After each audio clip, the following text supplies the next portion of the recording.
आज Doubtnut app download करें। Doubtnut पर अपने सभी गणित, रसायन विज्ञान, भौतिक विज्ञान और जीव विज्ञान के डाउट्स का करो सफाया। बस प्रश्न की फोटो खींचो, एक ही प्रश्न को क्रॉप करो और तुरंत वीडियो सोल्यूशन पाओ। अभी डाउनलोड करें। दोस्तों नमस्कार। दोस्तों हमें प्रश्न पूछा जा रहा है, समांतर चतुर्भुज ABCD में भुजाओं AB तथा BC पर कोई दो बिंदु क्रमशः E तथा F हैं। सिद्ध कीजिए कि क्षेत्रफल जो है त्रिभुज ADF का वो क्षेत्रफल त्रिभुज DCE के बराबर होगा।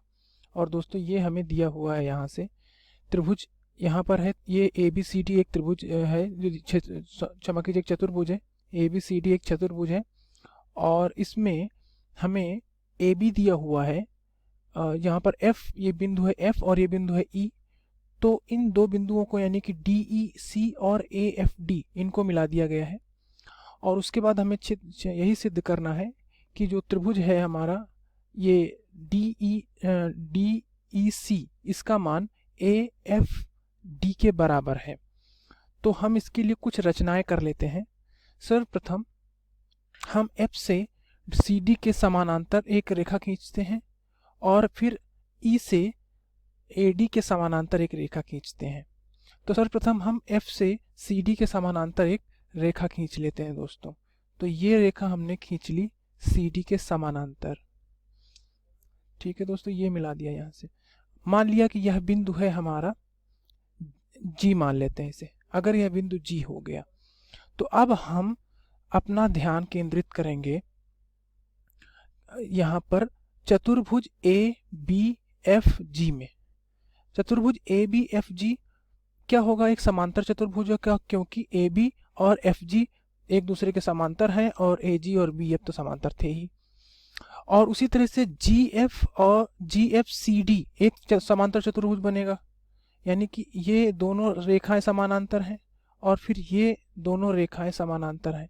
तो इस तरह से दो समांतर चतुर्भुज में यह जो पूरा चित्र है यह बट गया। पहला है ABFG और दूसरा है GFCD।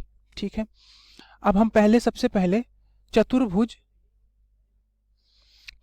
ABFG पर बात करते हैं। तो चतुर्भुज AFG की स्थिति पर देखें तो क्या हो सकता है। यहाँ से AF जो है इसका एक विकर्ण है, तो चतुर्भुज ABFG में AF विकर्ण होने के कारण या इसको दो बराबर क्षेत्रफल में बदल देगा, बांट देगा। इसका मतलब कि ABFG में अगर AF विकर्ण है तो हम कह सकते हैं कि जो बचा हुआ क्षेत्रफल है यानी कि AGF, ये त्रिभुज है, तो हम इसे लिख सकते हैं एरिया या क्षेत्रफल त्रिभुज AGF ये किसके बराबर होगा? 1/2 एरिया चतुर्भुज ABFG के। ठीक है दोस्तों, क्योंकि इसको आधे आधे भागों में बांट देगा जब, तो आधा भाग क्या है? त्रिभुज AGF है और पूरा भाग क्या है? चतुर्भुज है ABFG। तो चतुर्भुज का आधा भाग इसमें त्रिभुज में आ गया, तो इसीलिए हमने लिख दिया 1/2 चतुर्भुज ABFG। यह स्थिति एक हो गई। अब दूसरी स्थिति में यहाँ पर अगर देखेंगे तो DF चतुर्भुज GFCD का एक विकर्ण है। इस स्थिति में DF भी इस चतुर्भुज GFCD को दो बराबर भागों में बांट देगा। तो हम क्या कह सकते हैं? अगर चतुर्भुज GFDC की बात करें तो लिख सकते हैं एरिया यानी कि क्षेत्रफल त्रिभुज GFD। इसका मान किसके बराबर होगा? ये भी चतुर्भुज GFCD को आधे में बांटा है, यानी कि आधा भाग होगा, तो 1/2 एरिया चतुर्भुज GFCD हो जाएगा। ये हो जाएगा दूसरा। अब समीकरण 1 और समीकरण 2 को अगर हम जोड़ दें तो क्या मिलेगा? एरिया त्रिभुज AGF धन एरिया त्रिभुज GFD, इसका मान किसके बराबर हो गया है? 1/2 एरिया चतुर्भुज ABFG धन 1/2 एरिया चतुर्भुज GFCD हो जाएगा।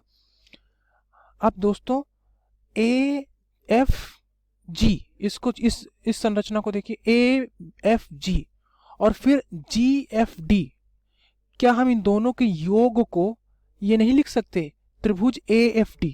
बिल्कुल लिख सकते हैं। तो इन दोनों की जगह हमने लिख दिया क्षेत्रफल त्रिभुज AFD, और इसका मान देखते हैं किसके बराबर है। 1/2 को बाहर ले लेते हैं। अब चतुर्भुज ABFG धन चतुर्भुज GFCD, इन दोनों का क्षेत्रफल किसके बराबर? अगर इन दोनों का क्षेत्रफल का योग कर दिया जाए तो वह चतुर्भुज ABCD के बराबर है। तो इसे लिख सकते हैं हम एरिया चतुर्भुज ABCD, बिल्कुल लिख सकते हैं। यानी कि ये त्रिभुज जो AFD का क्षेत्रफल है वो चतुर्भुज ABCD के क्षेत्रफल का आधा है। यहाँ से हमें एक स्थिति पता चल गई, इसको हम समीकरण संख्या 3 मान लेते हैं। अब दोस्तों हम अगली स्थिति पर चलते हैं। एक अगली रचना करते हैं हम। F से AD के समानांतर एक सरल रेखा खींचते हैं। F से, क्षमा कीजिएगा, E से हम AD के समानांतर एक सरल रेखा खींचते हैं। ये हमने सरल रेखा खींच दी जो AD के समानांतर है। मान लिया कि ये इसको H बिंदु पर मिलती है। ठीक है, अब इस स्थिति में देखते हैं यहाँ से। अब हमारा ध्यान रहेगा त्रिभुज में DEH और चतुर्भुज देखते हैं AEFD। अगर हम चतुर्भुज AEDH को देखें तो क्या हो जाएगा? चतुर्भुज AEDH में DE एक विकर्ण है। इसका मतलब कि जो त्रिभुज हमारा DEH होगा वो चतुर्भुज AEHD को आधे भागों में बांट देगा। इससे हम यह कह सकते हैं कि जो DEH का क्षेत्रफल होगा वह चतुर्भुज ADHE के क्षेत्रफल का आधा होगा। तो हम वो लिख देते हैं यहाँ पर। तो हमने लिख दिया यहाँ पर, यहाँ से त्रिभुज D, यहाँ पे एरिया त्रिभुज DEH, त्रिभुज DEH, इसका मान हो जाएगा 1/2 एरिया चतुर्भुज AEHD के। क्यों होगा हमने समझा दिया। अब दूसरी स्थिति पे देखते हैं दोस्तों। अगर हम चतुर्भुज EBCH को देखें और इसमें CE को देखें तो हम कह सकते हैं कि EBCH में CE विकर्ण है इस चतुर्भुज का। इससे यह भी सिद्ध होता है कि जो त्रिभुज EHC है यह आधा भाग होगा EBCH का। मतलब हम ये कह सकते हैं यहाँ से कि जो त्रिभुज EHC है, यानी कि त्रिभुज EHC है, इसका जो क्षेत्रफल होगा वो आधा होगा चतुर्भुज किसके? EBCH के। EBCH क्योंकि विकर्ण उसको आधे भागों में बांटता है। तो यहाँ से यह आधा भाग इधर ये त्रिभुज हो जाएगा, आधा भाग त्रिभुज EBC हो जाएगा। तो हमने ये भी लिख लिया। अब हम इसे मान लेते हैं समीकरण संख्या 4 और इसे मान लेते हैं समीकरण संख्या 5। अब समीकरण संख्या 4 और 5 को भी जोड़ देते हैं तो क्या मिलेगा हमें? एरिया। अब देखते हैं यहाँ से त्रिभुज DEH के बारे में बात करते हैं। तो त्रिभुज DEH धन त्रिभुज HEC, इसका मान क्या होगा? त्रिभुज DEC के बराबर होगा। बिल्कुल लिख सकते हैं यहाँ से त्रिभुज DEC, और इसका मान क्या होगा? 1/2 यहाँ पर रखते हैं एरिया। अब दोस्तों हम इसे क्या लिख सकते हैं? AEHD को AEHD धन HEBC, इन दोनों को भी लिख सकते हैं। इन दोनों का जो योग होगा उसको लिख सकते हैं त्रिभुज, क्षमा कीजिएगा, चतुर्भुज ABCD का क्षेत्रफल, क्योंकि ये दोनों चतुर्भुज मिलके ही ये इस बड़े वाले चतुर्भुज को बना रहे हैं। तो हम लिख सकते हैं 1/2 चतुर्भुज ABCD। ये समीकरण संख्या 6 हो गई।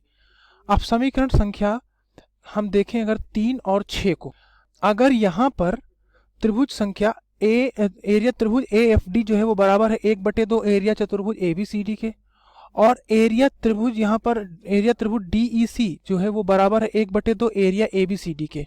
तो हम क्या लिख सकते हैं? दोनों तरफ दाएं पक्षों में चतुर्भुज ABCD का आधा ले रहे हैं।